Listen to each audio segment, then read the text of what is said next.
Most businesses only focus on growing and expanding, and they give little to no attention to their exit strategies until after exit is staring them in the face. Learn here at Boosting Business Value, brought to you by Blue Sky Business Resources. You'll discover how to shape a more durable and saleable business, and how to implement a powerful, well-planned, and rewarding exit. Join Dr. David Gruder and Jason Tuzinkewich as they deliver actionable tips for lower middle market company owners, executives, and their trusted advisors. Find out where your business currently stands, how you can meet your revenue objectives more reliably, and how to grow your venture to the next level, all with a smooth and fruitful exit in mind. Here are your hosts, Dr. David and Jason. Hello and welcome back. In keeping with our recent conversations on shifting paradigms in the professional and personal environments, we're really excited to welcome Dr. Michael Time to discuss the entrepreneurial mindset. For those of you who are new to the Boosting Business Value podcast, my name is Jason Tuzinkewich. I'm the Chief Operations Officer of Blue Sky Business Resources. I have my trusty friend and foil, Dr. David Gruder, our business lifecycle, exit planning, and post-acquisition psychologist for Blue Sky. And then, as I mentioned before, we're really excited to welcome Dr. Time to the podcast. Dr. Time is a gentleman I met recently. He's been doing amazing work with people on cultivating an entrepreneurial mindset and integrating that mindset into both their success professionally as well as personal success. Dr. Time, tell us a little bit about yourself. Thank you for having me. It's great to connect with like minds. I come from a family of entrepreneurs. The irony is that I was never planning to be an entrepreneur. I was never pushed to be an entrepreneur. Everyone around me was an entrepreneur of some kind. And because I had a passion for helping people and I had a passion for science, it made sense for me to become a medical doctor and to embark on that journey. Whenever I did engage in entrepreneurial activities, it was always a hobby. No different than, when you're young and you might play sports or play video games. Entrepreneurship was my version of video games in addition to playing video games. For example, in middle school, I had a bubblegum business just for fun. Sold bubblegum in 7th and 8th grade. That was a very educational experience for me. I learned a lot, had a good time. When I got to Brown University as an undergrad, I became close friends with one of the most esteemed professors in Brown's history, Professor Barrett Hazeltine, who had a tremendous impact on me personally, professionally, in so many ways. And I took his entrepreneurship classes. I spent time with him, as much time out of the classroom as in the classroom, learned so much from him. And he's been an inspiration for 25 years now. And then as I navigated through the medical world, I always went back to entrepreneurship as a labor of love, as something I'm passionate about, as something to share with other people, to give them the opportunity to experience the journey of an entrepreneur. I started a nonprofit foundation, a 501c3, over 10 years ago. It was incubated out of Brown University with the support and inspiration of Professor Hazeltine. Once I gave birth to it, I got it to a certain point, handed it off to a trusted partner. In 2020, I was working in the pharmaceutical industry as a medical doctor, subject matter expert, helping with various aspects of medical education, messaging, marketing, different things that may require medical expertise in communicating certain aspects of various drugs and treatments. It was rewarding, but I wasn't fulfilled doing it. I was comfortable. I had great upward mobility as a career. I was using my education. It checked off all the boxes, but there was this gut feeling that I'm supposed to be doing something else with my life. I finally got the courage and inspiration to walk away from my medical career in the pharmaceutical industry and commit my life to the nonprofit that I had started over 10 years ago.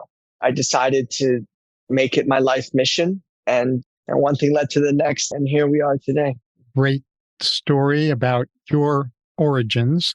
And you have, I think, a somewhat different perspective on entrepreneurship. Part of your purpose is, among other things, is to help redefine what entrepreneurship is. Is that right? Yes, that's been part of the evolution. When I started teaching traditional entrepreneurship, the goal was to empower people to declare their own 4th of July, this declaration of freedom and autonomy, and I'm the master of my destiny, and so on and so forth. And I noticed that the journey of an entrepreneur is so challenging and oftentimes underestimated how hard it really is. I would, off the top of my head, I don't know of one entrepreneur that would say, oh, I knew exactly what I was signing up for. All the entrepreneurs that I've met in my lifetime, every single one of them, not to say there isn't someone that maybe had a different experience, but I don't know anyone that went into it and completely had no idea what they were signing up for. One adventure leads to another, leads to another. It keeps growing and growing and growing. And then looking back, you're like, wow, I didn't sign up for this exactly. It's a beautiful ride, but it's different than what all of us entrepreneurs envision when we started. Knowing how hard it was, I had to first prepare people for that journey. And it wouldn't be responsible of me to throw people into the life of an entrepreneur without the tools. It's the analogy I like to use is that if you decide to do someone a favor and help them get drafted into the NFL tomorrow, I'm not sure that's much of a favor because you have to be prepared to play in the NFL. And entrepreneurship for me is very similar. It takes a lot. I had to prepare people for this so-called entrepreneurship world of that's similar to professional sports. I had to step back and first give people the mindset of an entrepreneur, define it. What is this entrepreneur mindset? When you think about it, what are the traits, the qualities you need to be an entrepreneur? You need to be dynamic, creative, resourceful. You need to be a problem solver, a critical thinker.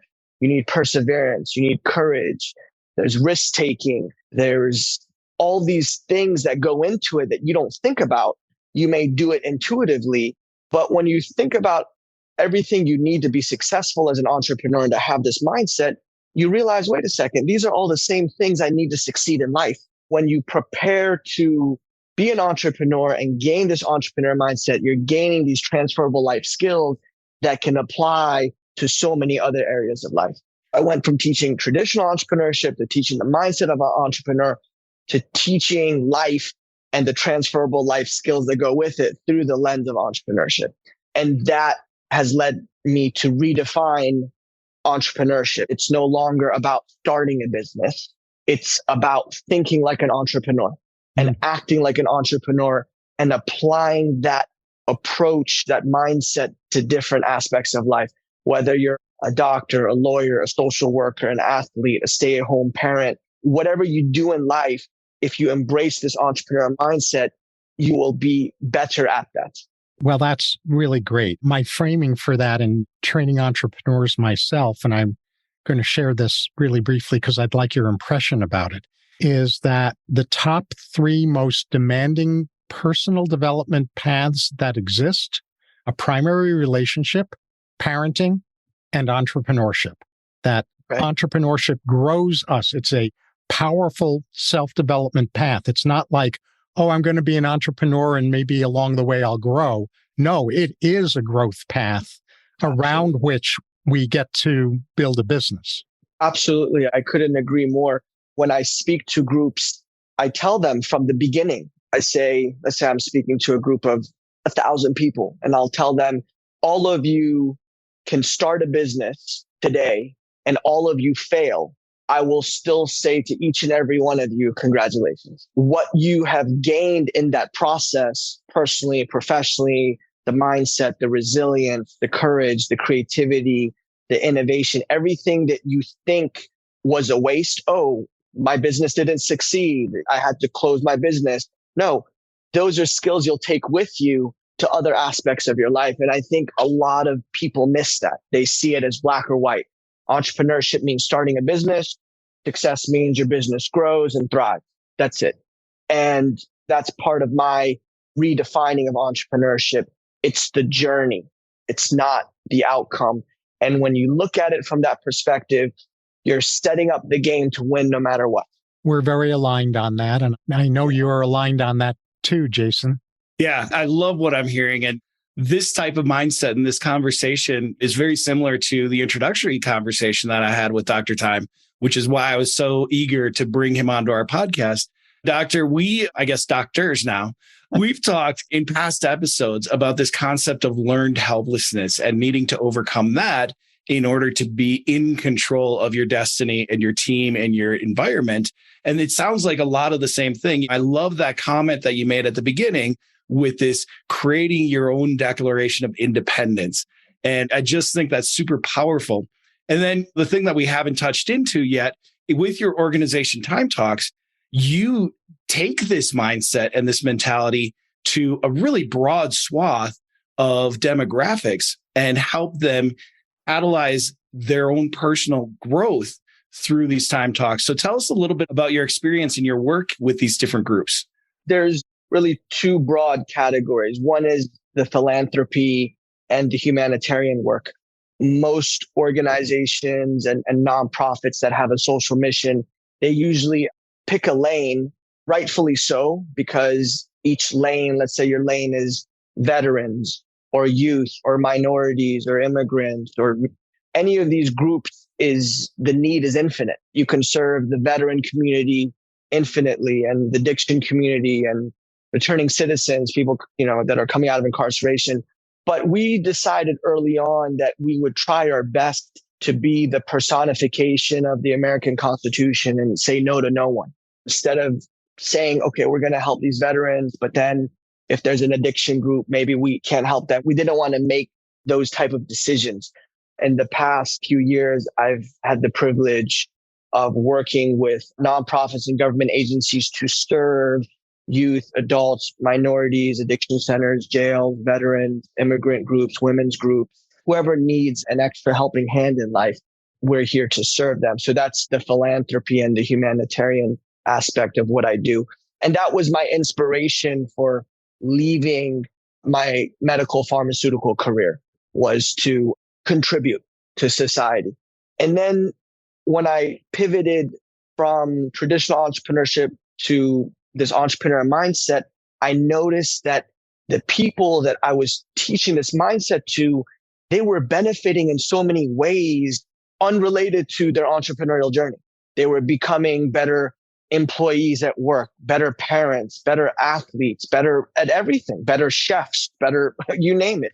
And then I was like, well, wait a second. They're gaining as much, if not more, outside of the traditional entrepreneurship ecosystem than they are gaining within traditional entrepreneurship. Then the work expanded to partnering with organizations to help their employees or members of their organization think like entrepreneurs. The most impactful people in any organization, any environment, any ecosystem are the ones who have that entrepreneurial mindset. So whether you work at a Fortune 500 company, or whether you work at a restaurant, whether you work at a hospital, whatever you do, when you have this mindset, you become more impactful, more effective at it. Then that's the second aspect of our business, is helping corporations, Fortune 500 companies, government agencies, even some of the larger nonprofits that have quite a number of employees, helping them with employee engagement, employee culture, retention, inspiration, cult, things of that nature. So those are the two aspects of the business. Either we're helping corporations and organizations grow and nurture their talent. We're serving the community through the various humanitarian initiatives. I love it. That's absolutely brilliant. And I wish I could tell you that I had this planned out from the beginning. I didn't. It was one pivot led to another, led to another, led to another. I never thought in a million years that I'd be working with these large companies and helping them essentially change their workforce, right? Change the thinking, the psychology, the culture, being a change agent for these large organizations. I never thought in a million years I'd be doing that. But it was the entrepreneurial journey that I went through trying to bring entrepreneurship to these underserved groups that led me to have this epiphany. And that epiphany allowed us to broaden the scope of our impact and work. And also the work we do for these large organizations in terms of the employee initiatives, using that to help fund the nonprofit work. I refer to that as the Indiana Jones School of Entrepreneurship, referring back to the original Indiana Jones movie, Raiders of the Lost Ark. And there's this scene where all hell has broken loose and all of Indiana Jones's pals are huddled around him. And he's in the middle of this circle of them and they're panicked out of their minds. And they're screaming at him, Indy, what do we do? What do we do? What do we do? And he finally blurts out in mock anger and says, how should I know? I'm making it up as I go. Yes, exactly. That's the entrepreneurial mindset. Exactly. It's that adaptability, that agility, that resilience to be in an environment like that for sustained periods. That's part of the mindset. And that's part of the magic. When you teach people that, I've seen things that that to this day, I look back, I'm like, wow, I'm surprised that we achieved those outcomes. Yeah. And always having one eye on the environment, right? It's one thing to be laser focused on the success of what you're trying to achieve, but having that awareness to say, hey, you know what? This isn't getting us where we want to be, but I'm getting this positive result over here. Let's pursue that a little bit more too. And I interject a question here. One of my sound bites is that entrepreneurs build businesses at the level of their self-development limitations despite their highest intentions. What are some of the most common self-development limitations that you've encountered with the entrepreneurs that you've worked with? I would say confidence is part of it, them believing in themselves. That's one challenge. The other is dealing with adversity. That's another challenge. And optimism, seeing things. This is one of the things that I teach in my talks as well as the trainings is life doesn't happen to you. It happens for you. And it takes tremendous faith and imagination to truly believe and feel that, not think it. It's not an academic exercise, but to really feel and believe that this thing that's happening, to figure out why it's happening to your benefit. Why should you be grateful for this thing that on the surface looks negative? That's one of the paradigm shifts that I try to teach people, is to see that opportunity as a quote comes to mind. Every seed of adversity, of struggle, of challenge, of difficulty carries with it an equal or greater seed of opportunity. I'm paraphrasing the quote, but essentially, if you have 10 units of adversity, of challenge, then you have at least 10 or greater units of benefit hidden within that. But it takes creativity and faith, imagination, resilience, persistence to extract the nutrients from that experience. So now I'm putting on my doctor hat to get the vitamin C and the vitamins and from that supposedly bad experience. And we all have this in life. We look back on some of the worst times in our life. We think some of those experiences we can look back on and say, I'm grateful that happened because that led to this, which led to this, which led to this. But at that moment, you don't see it. You don't feel it. No one can convince you of it. It's just pure bad. So these are some of the thought processes that I have to change whenever I either do a one-time speaking engagement or a series.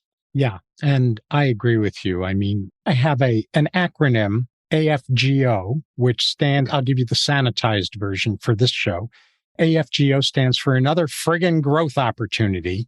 Okay. And it speaks to the heart of the issue of resilience, and more than just resilience. What you're really speaking to is a skill set that entrepreneurs do need to develop. And it is, as you say, completely transferable to all parts of our lives, which I refer to as harvesting, which is gathering gifts of great value from undesired and even unacceptable life experiences.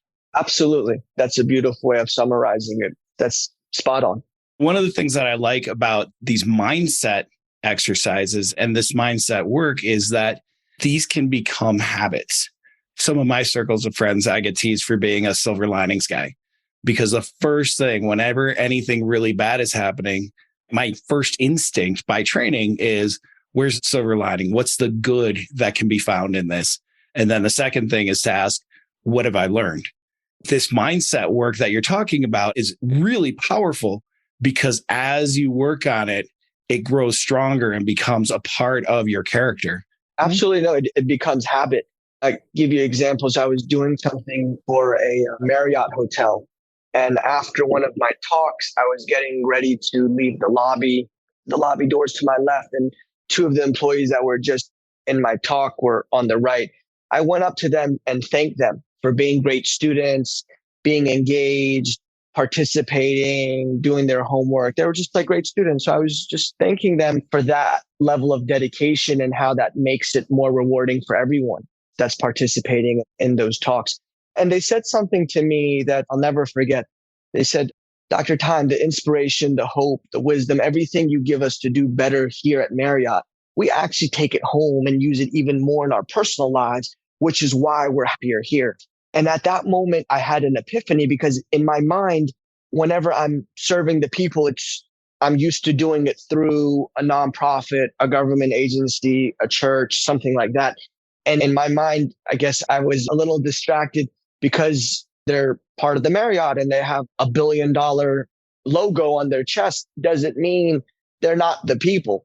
Even though I was there for the purposes of helping that Marriott hotel do better, without even trying, I was giving them tools and resources that they were taking home and using even more at home. And the side effect was they're better at work, happier, more productive, more engaged, and all these metrics changed. I'm constantly coming across these stories and situations where people are benefiting in ways that I never thought they would. Eventually start tracking all of this. I mean, it's really so many stories and case studies. Just sharing it with you guys, it would be great one day to sit down and to really analyze it and figure out how to package it in ways to multiply. Yeah, that's really crucial. I think you're bringing up a very important point because inspiration and motivation and mindset are necessary conditions for successful entrepreneurship, but not sufficient conditions for entrepreneurial success. And so what you're alluding to is that you're not stopping at mindset or inspiration or motivation. You're really moving beyond that into skill sets that the people that you're impacting are reporting back to you that they're taking into all parts of their lives, including at home, and those skills are helping them throughout every part of their lives. Absolutely. When I do a series of speaking engagements and talks, I spread out the course. So we have an entrepreneurship course that's all about the entrepreneur mindset, but it weaves in traditional entrepreneurial principles such as lean methodology and design thinking and minimum viable product and pivot and all these exciting things that you learn when you take an entrepreneurship class or read an entrepreneurship book, but we've made it applicable to life and to people's jobs. The goal is no longer about starting a business. People can still take that inspiration, the soft skills and the hard skills, and apply it to traditional entrepreneurship and start a business. But my first goal is just to empower them with those tools and let them do what they're inspired to do with those. For our listeners and viewers who want to learn more about what you're doing and your nonprofit and things like that, where can they find out more about you? Timetalks.org, timetalks.org, timetalks.org. Marvelous. Thank you for having me. This has been a great experience. And I love the work that you're doing, which is bringing this to more people, to more audiences. There aren't enough of us to do this great mission of promoting entrepreneurial thinking and the mindset, psychology, and tools that can be used in so many areas of life. Absolutely. Thank you for having me. And yeah, sure. And before I sign us off, I want to make sure that each of us has an opportunity to briefly say what the takeaways are that we would like our viewers and listeners to walk away with from this episode. Dr. Time, would you like to start with what you think are the most important takeaways? And then we'll turn it over to you, Jason. Yeah, I think one takeaway is for viewers to redefine entrepreneurship. It's no longer about starting a business. It's about a way of thinking. And then the next takeaway is take that way of thinking, that mindset, and apply it to other areas of life. Allow it to make you a better parent, a better employee, anything. Those are the takeaways that I would like to emphasize. Thank you. How about you, Jason? The thing that really strikes me is bringing this all together with the general underlying themes of our podcast. When we talk to business owners about preparing to exit their business, one of the things we teach them is to shift from thinking of their business as an operation to thinking of their business as an investment. And what you're teaching people to do is to think of themselves as a business and treat that business as you would a good investment. And so I really love the way that you're bringing this whole thing together into a very personally focused mindset to help people be empowered, like you said, declare independence from the social shackles that have restrained them and be empowered to grow their business of themselves and invest in that capital that they have as individuals. Absolutely. I mean, you reminded me, we didn't so much to go through, but you just reminded me of what I share in my talks, which is be the CEO of your life, be the CEO of your job, be the CEO of your family. You take that mindset and you apply it to these other areas and you start thinking and acting differently. Exactly. Mm-hmm. Brilliant. You have any other closing thoughts, Jason, before I share my takeaway and then close us out? No, I've just got to say, super grateful for you being on the episode with us, Dr. Time. Great to get to know you. I love what you're doing and hope that our listeners will be reaching out to you. We will have his contact information in the footnotes and in the transcript on our website. Okay, take it away, Doc. The big takeaway for me that I just want to reinforce, and both of you have said it as well in your own ways, is to not think of entrepreneurship as entrepreneurship, but think of entrepreneurship as a development path, because being an entrepreneur develops you as you develop your business. And with that, on behalf of Dr. Time and my wonderful co-host, Jason Tuzinkewich, and myself, we thank you for listening to this episode, and we invite you to click the subscribe button. You can be notified immediately when we release future episodes. We also look forward to reading your thoughts, questions, topic suggestions, and other requests in the comments section at the bottom of each episode's page, because it's your requests that are the most interesting to us to formulate episodes around.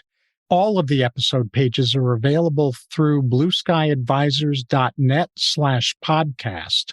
And lastly, we want to invite you to take advantage of Blue Sky Business Resources' free surveys for gauging your business health more accurately than you might otherwise know how to do. And don't be fooled by the fact that they're free, because the value of those assessments, those surveys, is priceless, really. Each includes real-time feedback and recommendations. To access those, just visit blueskyadvisors.net and get started.